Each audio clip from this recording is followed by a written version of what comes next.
Hello, my name is Sachin Mysore, and I'm a junior who's majoring in cell biology and neuroscience. And today I'll be introducing the concept of chemical kinetics. When you think of chemical kinetics, right, like kinetics, you think of something like kinetic energy, maybe, or like velocity, right, like something like speed. You think of something like speed, and the concept of speed is pretty straightforward to understand. You got some guy, like you got Joe here, he's running and he's covering some distance over some, particular time, right? And the velocity is just d final minus d initial over t final minus t initial, and the definition that is of the speed is just the rate of change of distance, right, over time. And that's pretty standard for velocity and stuff. But what does it have to do with chemistry or chemical kinetics? Well, chemical kinetics deals with the exact same thing, right? Instead of the speed of an object, we care about chemical reactions with like organic molecules or lithium, and specifically we care about the rate or the speed of a chemical reaction. And so in chemical kinetics, we use concentration instead of distance, right? So let's take a general chemical reaction like A to B. A pretty standard chemical, like pretty simple chemical reaction. Now, as you can imagine, when you start off in the start of your reaction, you have a bunch of A and no B, right? But over time, as the reaction progresses, you begin to lose molecules of A, right? And they become molecules of B on the product side. And as that progresses, right, to sort of apply chemical kinetics here to measure the rate of this reaction, we would use concentration. So let's take A for example. So the rate of this reaction is simply the final concentration of A minus the initial concentration of A over T final minus T initial. Simply put, it is the rate of change of chemical concentration, right? And that's really what the rate of a reaction is in chemical kinetics, simply the rate of change of concentration. Now, an interesting thing you might note here, right, is that on the reactant side, molecules keep disappearing. Like, molecules keep reacting and going away from the A side and join the B side here. And that actually brings us to a pretty important concept in this, in that for reactants, the sign of the rate, right? The rate is always negative, right?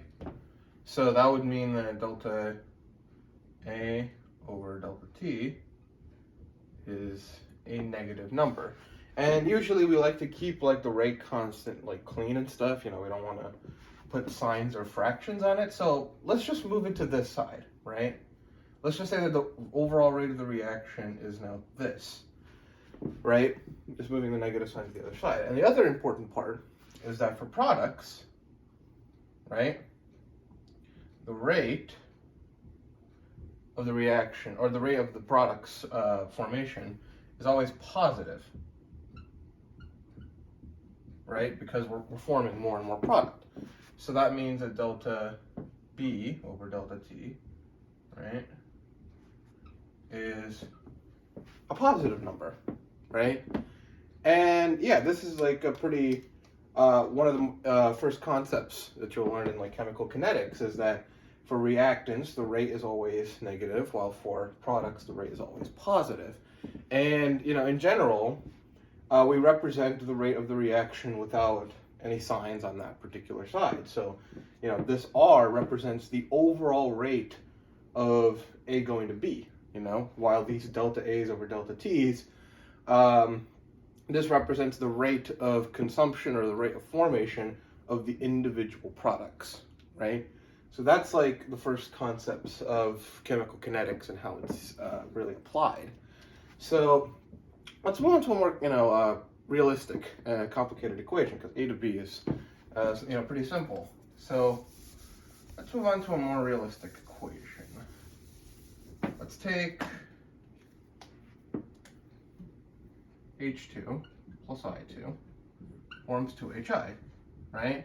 This is, again, a pretty realistic and standard chemical reaction where you got hydrogen and iodine, and they react together to form 2 moles of hydrogen iodide, right? Now, we can apply the exact same logic that we did previously to this, right? So that is the black marker. That is the rate of the change of hydrogen concentration. Rate and time is negative R, right? Some negative value, we just move the negative sign to this side for now. So the overall rate of the reaction is this, right? And we can do the same thing with iodine. So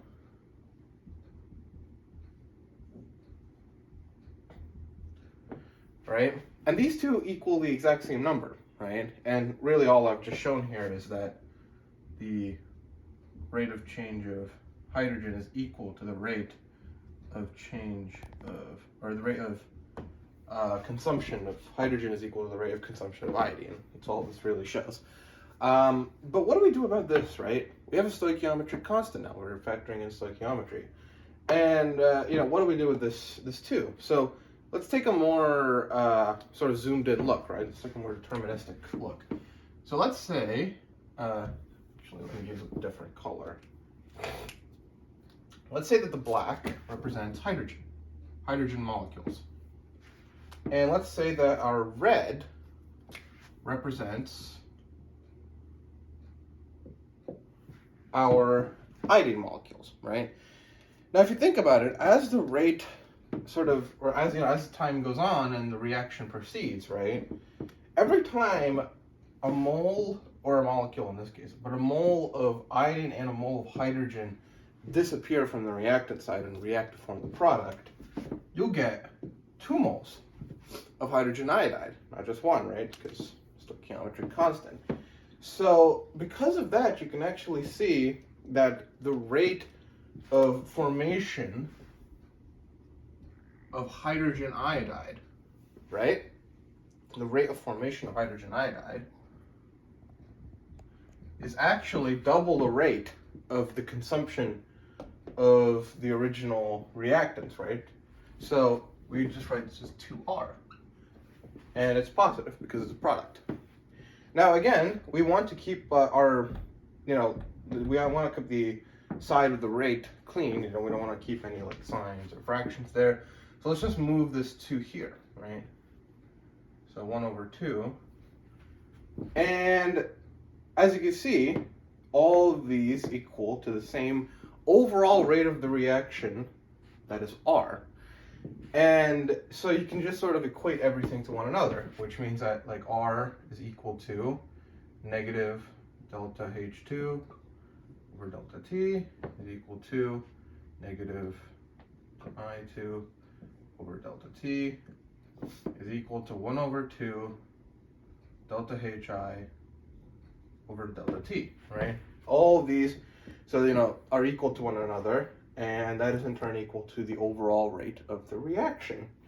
So, this is a pretty standard of example of like how you would sort of find the rate of formation or consumption of any individual reactant or product from the overall rate of the reaction. And you might be asking, like, how do you find this rate? It seems like a pretty important number.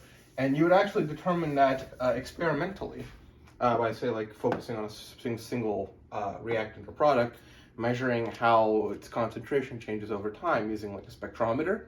And you do that experimentally with several data points until you get a nice graph that looks something like this, actually.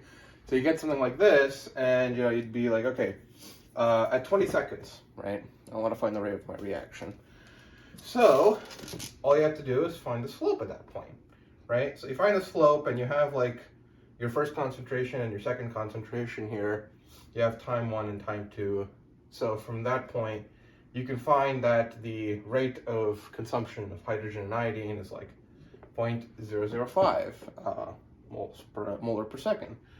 And you can do the same thing with HI, right? You can take the exact same time, find your slope at that point, and you get like 0.1 molars per second. And this actually illustrates why the rate of hydrogen iodide formation is double that of the hydrogen and iodine here. So this is how you like experimentally determine the rate, or like find it, I suppose. So let's take a sort of generalization, right? So you noticed that when it came to stoichiometry, it's proportional. So the stoichiometric constant is proportional to the rate of that particular product's formation or consumption, right? So let's take a general equation, right? A general chemical equation. So let's do AA plus BB, right? Or CC plus DD, right? Basically this is just a way to represent any chemical reaction, right? So in this particular case, you can start off by saying that, like, you know, for A, for example, so delta A over delta T, right? That is equal to negative A times the rate, right? And we're saying negative A because that is the stoichiometric constant of A. So again, if we keep the side with the rate clean, move everything to this end, you get like negative 1 over A. And again, you apply the exact same thing to like the other stuff. So B, right? And then you just move all this to this side. And you can start seeing a pattern developing here, right? A pattern in which you can equate everything to the overall rate of the reaction. And when you do this for all of the reactants and products, you get a final sort of series of equations, or not series of equations, like series of mathematical terms that looks like this. So use a different color. So that means rate R, overall rate of the reaction, is equal to negative 1 over A, delta A over delta T, which in turn is equal to negative 1 over B, delta B over delta T, which is in turn equal to 1 over C, delta C over delta T, which is equal to 1 over D, delta D over delta T, right? So this is a generalized sort of rate formula where you can find the individual consumption or formation of the reactants and products from the overall rate of the reaction. And that can be quite useful, right? So let's apply this to an actual problem, right? So we have this equation now. And if you have any questions, you know, you can ask me right now, because we're about to move on to the problem. So, right. So let's move on to our problem, right? Let's see how we can apply this in an actual chemical setting. So let's say there's a problem with this reaction. N2 plus 3 H2 forms 2NH3. This is just the formation of ammonia, right? So let's look at our problem now. So in our problem, an experiment was done and saw that in 20 seconds, the concentration of hydrogen went from, let's think. Right, so let's say like 0.2 molar to 0.1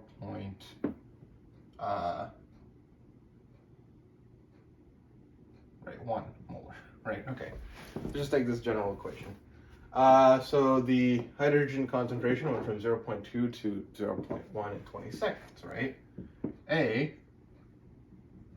find the rate of the reaction or find the overall rate of the reaction, right? And B, find the rate of formation of ammonia in that time, right? So find the rate of formation of ammonia and find the rate of the reaction in general. So let's start with part A, and let's note down what we know, right? So what we know is that our hydrogen concentration initially, right, initially was 0.2 molar. The final was 0.1 molar, right? And we know that the time, the change in time, is 20 seconds, right? So let's start finding the rate of the overall reaction, right? So from that, we know that the R, right, the overall rate of the reaction is equal to negative delta N2 for delta T, right? Also equal to negative 1 over 3 delta H2 for delta T, which is equal to 1 over 2 delta NH3 over delta T. So these are our terms, right? So let's take, in our case, right, we want to find the rate of, well, we can find the rate of consumption of hydrogen because we only have hydrogen here. So let's just find delta H2 over delta T, right? This is equal to 0.1 minus 0.2 over 20 seconds, right? Because keep in mind, it's final minus initial. So that would result in negative 0.1 over 20, and that's just going to be 1 over 200, so that's negative 0.005 molar per second. That's the units that we use, right? So that is the rate of consumption of hydrogen. That's this term right here, right? We want to find the overall rate of the reaction. So to find this R, right? Let's just erase this term. Let's just erase this bit down here. And now let's look at this, right? So we know that rate is equal to negative 1/3 delta H2 over delta T, right? And we already know that delta H2 over delta T is nothing but negative 0.005, right? So now we have found the overall rate of our reaction. That rate is equal to 0.005 over 3. And I'm not going to do that by mental math. But yeah, this is basically molars per second.